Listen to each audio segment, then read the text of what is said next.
from the CyberHub bunker and studio. You're tuning in to the CyberHub podcast, Tech Corner. And now, join me in welcoming your host and CISO, James Azar.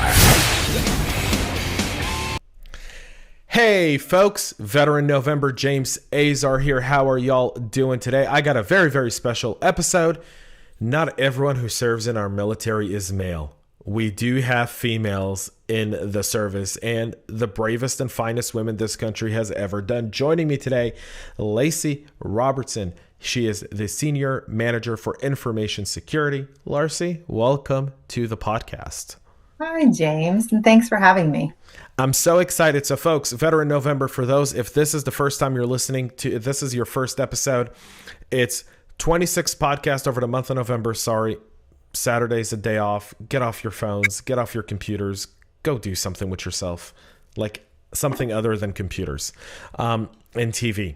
And so 26 episodes with veterans who are in InfoSec, highlighting, honoring, and kind of inspiring everyone who's looking into a career in InfoSec to see like what it's like, and also just honoring our veterans for 26 days instead of 2 might be a bit more positive and effective. And so here we are, Veteran November. So subscribe now if you haven't. Make sure you go tune back and listen to all the previous episodes, and we've got a lot more coming up. And Larci, tell us a little bit about how you ended up in the service, what branch you served in, and how long you were in for. Well, I'm from small town Oklahoma, and I went to college on a soccer scholarship right out of high school. Realized I didn't know what I wanted to be when I grew up. So 2 years in, changed my major multiple times, and eventually talked to a recruiter, and seemed like that was a better idea rather than continuing on in college, not really knowing what I wanted to do. So that was a door that opened for me. And of course, to help pay for college, I was on a sports scholarship, which was quite helpful, but also working multiple jobs to make ends meet as a 20-year-old was tough. So I joined the military at the age of 20, right after my second year in college. And a whole new world opened up for me. And I ended up spending 10 years in the Navy as a signals intelligence analyst, where I got to do lots of different things, travel to different places on 2 different ships, and even introduced me to the cyber world in doing cyber defense operations when I was in. So a long time ago. But yeah, I joined right out of college. And I loved it. I met my husband there. We built a family. He was in the Navy as well. And then he ended up switching over to the Army and retiring there just a few years ago. So that's my military story. It's a brilliant military story, because this is the first time, folks, that we've had someone join not immediately after high school. And so that's awesome. So you learned a little bit of cyber in the military. Did that start right after Signal? Kind of, you got introduced to the cyber kind of world, and then how has that kind of transitioned into the civilian life?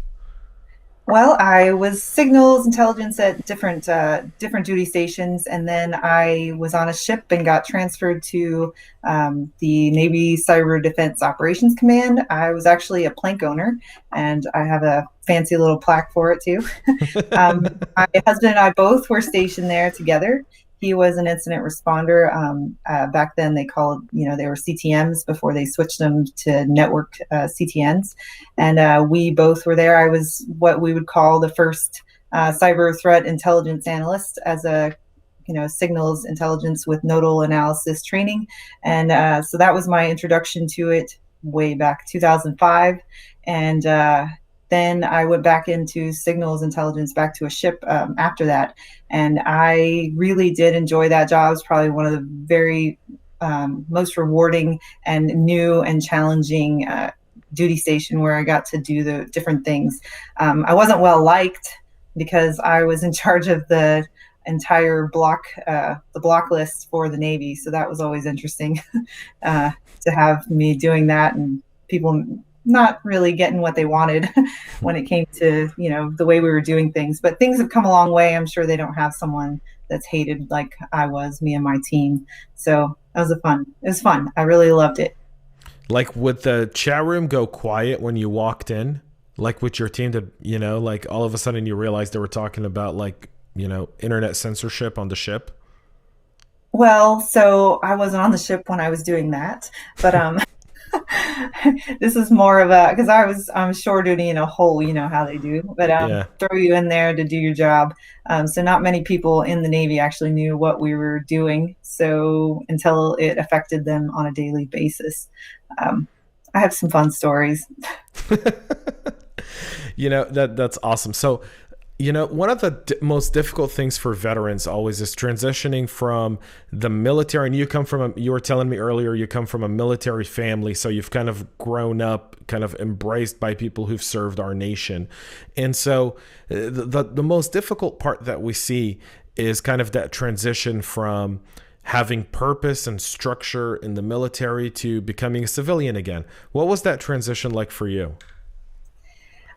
It was not so bad because I went from, the Navy and getting out with my husband joined the Army. I went right into the Army world. So I was kind of still under that umbrella of structure because I was around more military people, more veterans in jobs that I took. So it wasn't so bad. Now, fast forward 8 years from when I actually got out of the Navy and jumping into the corporate America world where I am no longer surrounded by a bunch of veterans.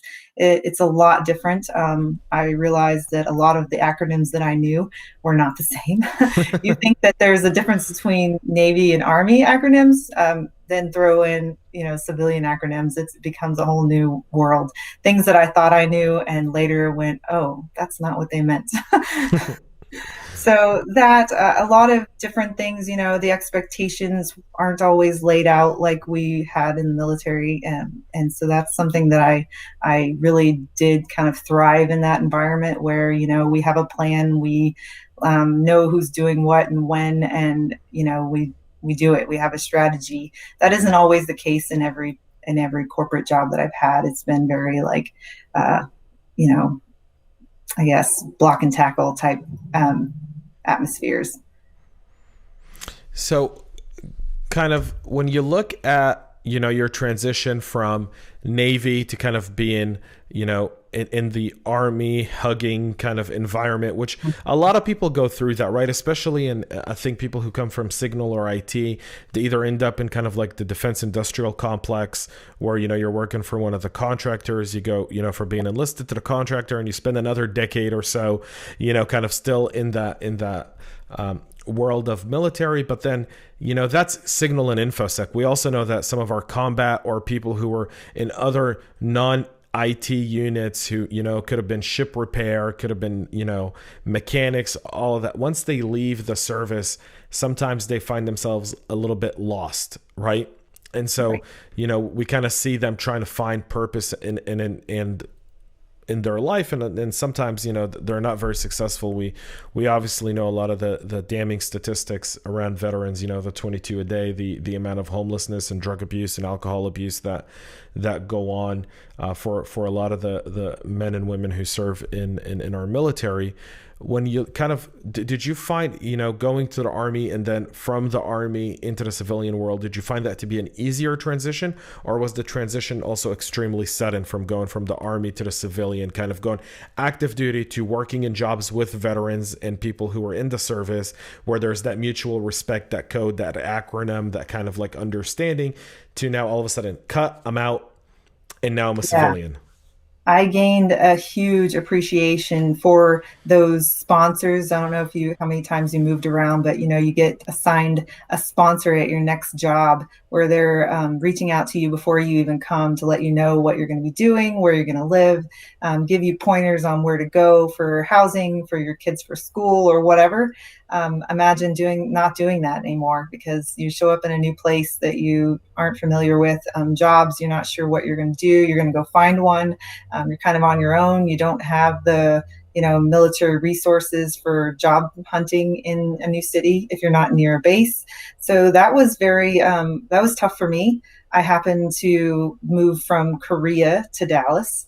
So that in itself was a culture shock after being overseas for a few years for my children, for me, for my husband, coming and trying to find a new job that fit our family and making sure that we could, fall into place, I guess. Not having that support system that we're used to, I definitely gained a huge appreciation. So now something I've learned is, make those connections early, if it's on Facebook, LinkedIn, whatever it is, and reach out and ask questions and get help. I struggled quite a bit for the first 2 months because I didn't know anyone.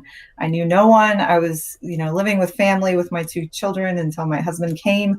And it was, I felt very alone. So I do realize that, we do have to make the effort to reach out and find those people that are your support because they're not, quite as accessible as they were when you were in the military. So I definitely gained an appreciation for that.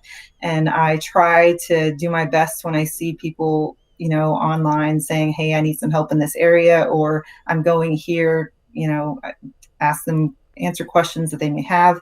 I'm trying to be better on that because, I realize that it is so hard and I just want to be any type of help I can because I remember that feeling and I remember the hustle I had to do to find a job after, not having that anymore, those connections.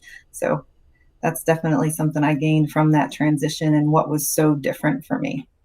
Yeah, I will say for those listening, I kind of started this whole Veteran November movement with a LinkedIn post that went completely viral. And out of the blue one afternoon, Larci sends me a message. She goes, hey, I'd love to be on. And I said, sure. And she goes, do you need more people? And then she started a chain of LinkedIn messages that have brought on, I think, 7 or 8 more folks onto this month and helped fill some voids that needed to be filled. And I'm so grateful because we didn't even know each other. You just saw what I was doing and you're just like bam, bam, bam, bam, bam, bam, bam, and connecting. And I'm grateful for that. And that's definitely your servitude, kind of your what you were just talking about right now. Like I saw that, I felt it, I experienced it right there. And that's, kudos to you. Thank you. I can't imagine where, I might still be looking for more people if it wasn't for you. Awesome. I'm glad I could help. And I obviously know a ton of good, great veterans. The list can keep going. It's, the most fascinating part for a lot of veterans who transition, right, is there are several aspects to the transition. Right. And I've spoken about this in previous episodes as well, which is the valuing your skills that you've gained from the service and applying them to the civilian world. How did you see, what kind of help or what was some of your best practices in terms of kind of like translating the skills that you earned in the military, right? And you're not given skills in the military.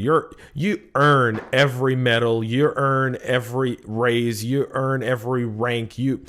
No one gives you anything. You earn it. And so how did you translate that to the civilian world? What were some of your best practices? What helped you do that? I think figuring out what terms were used in, corporate America on resumes is definitely something you have to do, because if I put down something that I may have done and nobody else does it, because that kind of was an idea that I had in my head too when I left the service, is that I'm not going to be able to find a job like this ever again, so I need to pick something that's more civilian friendly. And I realized just a few years later that wasn't true. It's just called something else. So you might have to figure out what that is that they're calling it. Obviously, cyber threat intelligence is somewhat new to corporate America, but it's been here, just didn't have a name. I didn't know that what they were calling it. So I was looking for that type of role when I left Korea to find a place that I felt like this would be the best place to go as far as my career because before that, honestly, I was taking any technology type job I could find and I would get hired for, because we were moving every 2 years, and you can't be picky sometimes. You just got to put yourself out there, learn something new, and do what you can. I definitely use a lot of scenarios to tell, interviewers what I thought was similar in experiences. And that seems to be very helpful whenever you say, I haven't done this thing, but I did something like it, and here's an example. I found that pretty helpful, because on occasion there are some things that I clearly had never done before, but I was able to articulate that I was capable of learning and I knew something about it. So you have a very interesting story, and I think you might be the first in our series to do this, where both you and your husband were both in the military.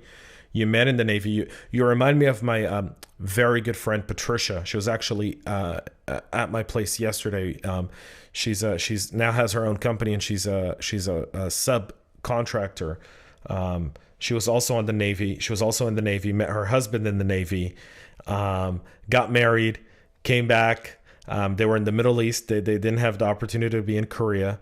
And they came back. In fact, I think their second child was born in the Middle East. And they came back to the States. And now, she for a while worked in the, defense industry complex. And he went completely commercial, working for one of the Fortune, I think, 50s in the Atlanta area. And, their story is very similar, because their transition was different than people who just kind of walk away, right? She was able to go into the defense industry complex. He was able to go into a Fortune company. And so they still had each other. And a few years ago, she started her own business. And, she now works with a lot of veterans in that aspect. But the interesting part of that is you still had your husband in the military, so you were still surrounded by the military. And when you look at that now, you look back at that, and obviously that really did help you kind of find yourself, but also, like you said, you were moving every 2 years. So what was that like in terms of just finding a new role every 2 years? Because we often talk about veterans, right, trying to transition, but you were transitioning every 2 years for a period of 8 years, I'm assuming, correct? Yep. So you've done, let's see, you've done more transitions than anyone else on the show, because I'm counting 5 transitions. I think so. I even went back to college right after I left the Navy as a full-time student too, and didn't find a job. Now that was an interesting spot. I did go home back to my hometown and went full-time student to finish my bachelor's degree, and that was interesting while my husband was deployed. So tell us a little bit about that. I think tell us, a lot of people a lot of veterans who leave the service sometimes try to enlist back in college, but it's very awkward to go back to college, right? It's you're at a different maturity level. You have a different set of discipline, and college in America is kind of like Chuck E. Cheese, right? Like if you have kids and you ever take your kids to Chuck E. Cheese, it's pretty much Chuck E. Cheese. I just remember being in a classroom full of very young people, and I was at the end of I was 30. I was at the end of my 20s, but I was 30, and I had 2 children of my own. And I would sit at the front of the classroom. The way I approached college was completely different as a veteran, and I was sitting at the front. I was raising my hand. I was way more engaged. Embarrassingly, in one of the classes, my professor actually said, ask questions. And he was like, someone besides Larci. Like, well, that was a little embarrassing. But, I realized that, I kind of, wanted to, it kind of pushed me to be better in my academia, and I wanted to accomplish this, and I was learning some new things, and it was just a different atmosphere than when you're 18, 19 years old to go back into college after 10 years in the military. I did have fun, but I had to reinvent myself too in that atmosphere, because it's a whole different a different world. It's that whole Adam Sandler movie where he goes back to school. Everybody's seen the Billy movie. Madison. Billy Madison. Yep. I really did feel like that a little bit, just because, it's mind blowing. You see kids coming, just like you say, Chuck E. Cheese. They come in their pajamas and slippers and not being respectful to the teacher sometimes by going to sleep. Well, the teacher doesn't care. They get paid regardless if you pay attention or not. So and you're paying to be there. You're paying. So I saw those things happening in my classrooms, and it was kind of like, wow, I would never do that. I wanted to go and yell at them, just put myself back. I've taught some classes where people were falling asleep when I was in the military because they were so exhausted. It wasn't because they didn't like what I had to say or didn't care. It's because they were actually exhausted. Or got drunk. You're forgetting, got drunk or were out partying the night before. Could be true, but I like to think the best of people that's not the case. I applaud you for that. I applaud you for it. And I too like to think the best of people, but I also am a pessimist in the fact that reality is reality. If someone's swerving while driving, there's one or two reasons for it. They're either in trouble or they're drunk. Could be. That's true. I don't think they were drunk when I was teaching them classes on the ship, though. No, I'm not talking about the ship. I'm talking about college. Oh, yeah. Exactly. I'm talking about college. The kid that shows up in their pajamas and puts their backpack on the table and puts their head down and goes to sleep. Yeah. Those are typically not the people who are, I'd say predominantly it's because they've made some difficult choices the day before. Yeah, that could be true. Definitely. There's an aspect to that that exists because I feel like it's different. I mean, I lived in Israel. I tell most people already know this, but I say it all the time on my podcast. I lived in Israel for 5 years, where I met my wife now and spent some time. And everyone in Israel does the military, right? Mm. So I remember my first job interview in Israel. I show up in a 5-piece suit because that's what you show up for. And in Israel, everything is casual. People were looking at me like I was, like the Baron Rothschild, right? Like I'm the president. Or and this was June in Israel. Oh, wow. It was like 105 degrees, 100% humidity. Like under that suit, I was wet. Like I was just wet. And the lady that was interviewing me goes, James, you've got everything you need to do this job. Never wear a suit again for a job interview in Israel. She goes, you can show up in dress pants and a shirt, and that's overdressing. She goes, up until 5 years ago, our Knesset, which is the parliament members in Israel, didn't have a dress code. She goes, only 5 years ago, they gave him a dress code that made him wear like suits to the chambers. Before that, she goes, go look at the archives. People would show up with like jeans and button-up shirts or polo shirts or T-shirts. I'm like, wow, Israel's very casual in that aspect. But in Israel, everyone does military. And so your first interview question everywhere you go is, what'd you do in the service? And here in the States, that's not the case. Only 1% of us do the service. Right, and only 1% of us go into the service, and 99% think that what they know of the military comes from the entertainment industry and not really from the people who do it. Yeah, I believe that if you're able, everyone should right out of high school, just like Israel, just like Korea actually has it too, not for women but for men. When they graduate high school, they do 2 years of service of some sort, either police or military or someplace where they need people to fill in the gaps, I guess. I think it'd be a great idea for America to do that, but I actually agree. The idea of the GI Bill, right? And one of the reasons the GI Bill is so popular is because college has become so expensive.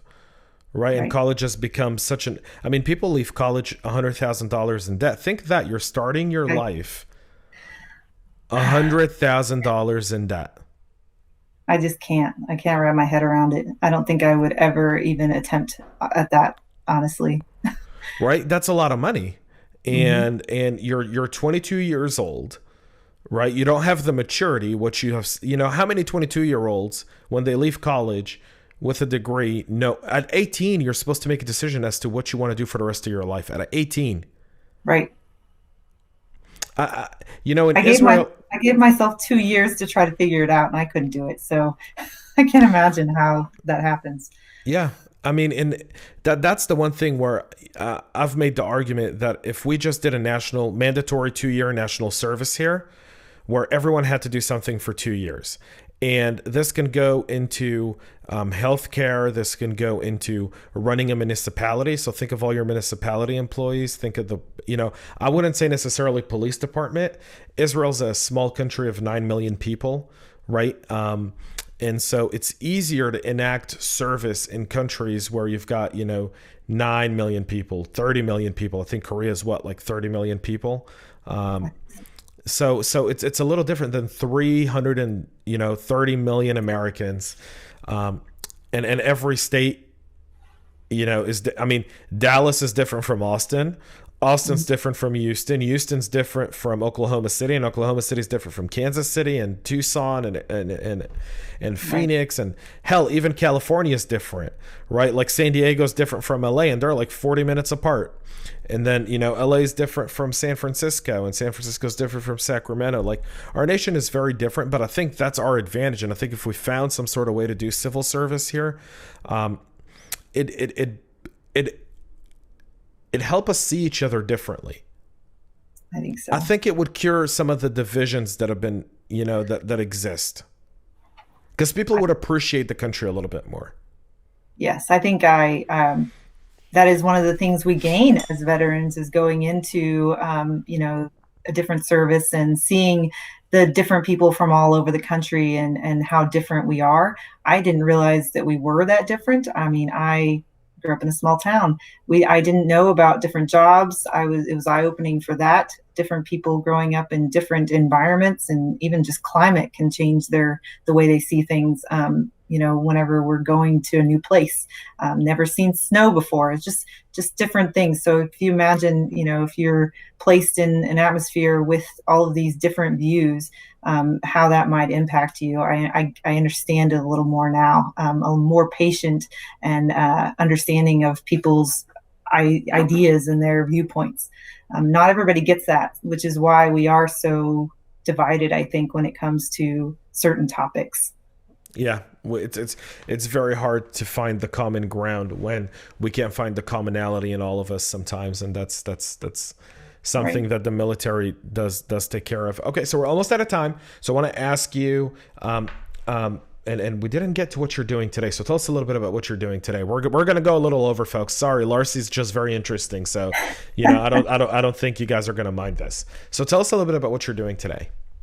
Well, obviously, I have a long background of Intel, so that's my subject matter expertise, I suppose.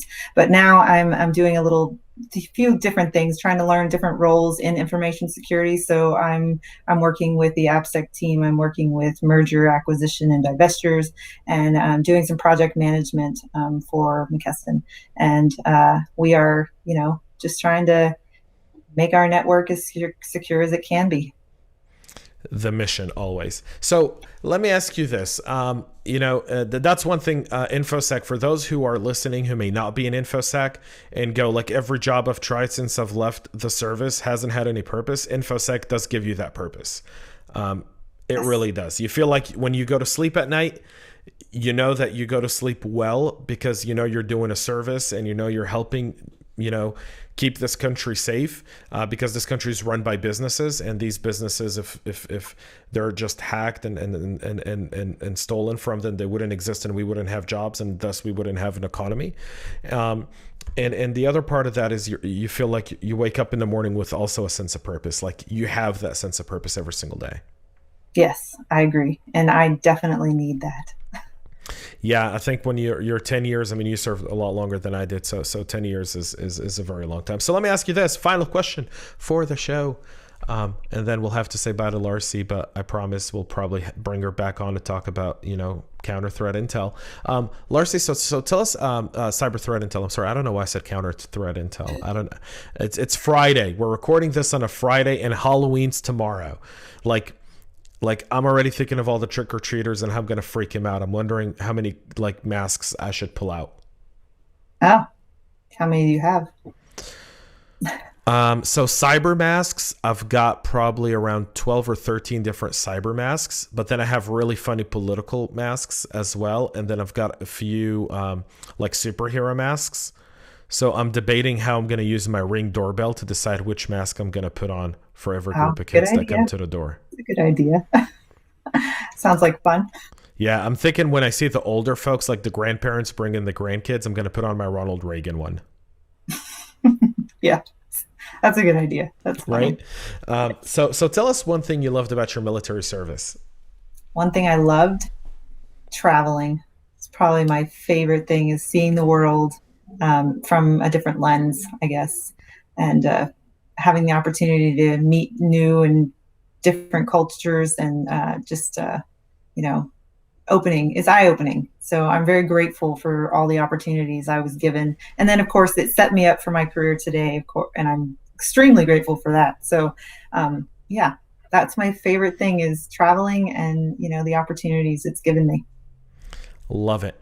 Larci, for all your help, thank you. For your service, thank you. It's my pleasure. Doing what you're doing for the community. You're definitely an asset in the Infosec community. And if people are looking for help and kind of direction, can they reach out to you? Absolutely. I would love to help. Okay. I'll have Larci's LinkedIn below. If you're a vendor and you try to sell her something, and the link comes from this podcast, I will choke you. I'm kidding. I'm joking. I'm not violent on Fridays. But yeah. I've silenced myself, Larci. I've silenced myself. Larci, thank you again for coming on the show. Folks, that's another one in the books for Veteran November. We have plenty more coming every single day at 2 p.m. Eastern Standard Time, except Saturdays. A new episode with a new veteran airs for you guys to enjoy, inspire, share this with your friends, with your colleagues, with your kids, that can go and maybe gain a free cyber education through our armed services and then make a career out of it later. There's definitely a lot with this as well, because the military is pretty cool. And as you can tell, if you've been listening to all the episodes before this, you don't hear anyone being like, wow, it wasn't a good time, James. I didn't enjoy the military. Let me tell you, my drill sergeant, he was no.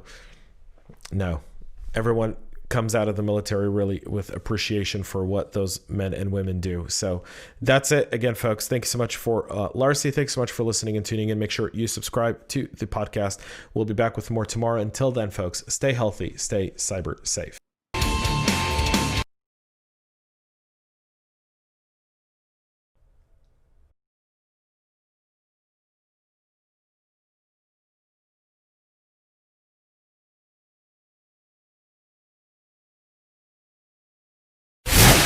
Make sure to subscribe to our podcast and share it with your friends and colleagues. And get all the latest information at cyberhubpodcast.com.